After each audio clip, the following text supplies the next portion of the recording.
Al ballottaggio per 88 voti, a Mogliano Veneto, unico comune della Marca, conteggia scheda su scheda fino a sera, ma il verdetto non cambia. I cittadini dovranno tornare alle urne tra 15 giorni per scegliere il sindaco tra Davide Bortolato, candidato del centrodestra, fermatosi al 49,42% dei consensi, e l'uscente Carola Arena, rappresentante del centrosinistra, che si è assestata al 44,18%. Sì, è stato un bel risultato, una voglia di cambiamento dei moglianesi. Purtroppo per una manciata di voti non siamo passati al primo turno. Dispiace che si vada al ballottaggio e dispiace far spendere altri soldi ai cittadini. Non mi aspettavo nulla, o meglio, ero consapevole che andando insieme alle europee sicuramente le variabili in campo erano molte e quindi era difficile fare un pronostico, sinceramente. Per Bortolato il ballottaggio non è che tempo perso. Per Arena tra 15 giorni si giocherà tutta un'altra partita. Si riparte da zero, questo l'ho imparato perché anche l'altra volta ho affrontato un ballottaggio, quindi questi ultimi 15 giorni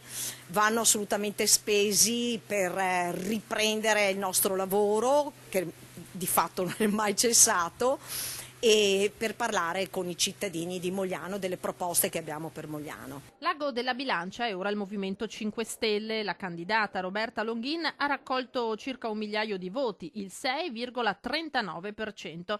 Ci sarà inoltre da capire perché tante schede bianche o nulle e convincere chi domenica alle urne non c'è proprio andato. La nostra forza è il programma, c'è stata questa coalizione forte che si è unita attorno a un programma e siamo sicuri che si farà bene anche fra 15 giorni. Lavoreremo sul programma come abbiamo fatto fino a qui, manterremo una campagna alta senza colpi bassi e convinceremo soprattutto tanti che non sono andati a votare.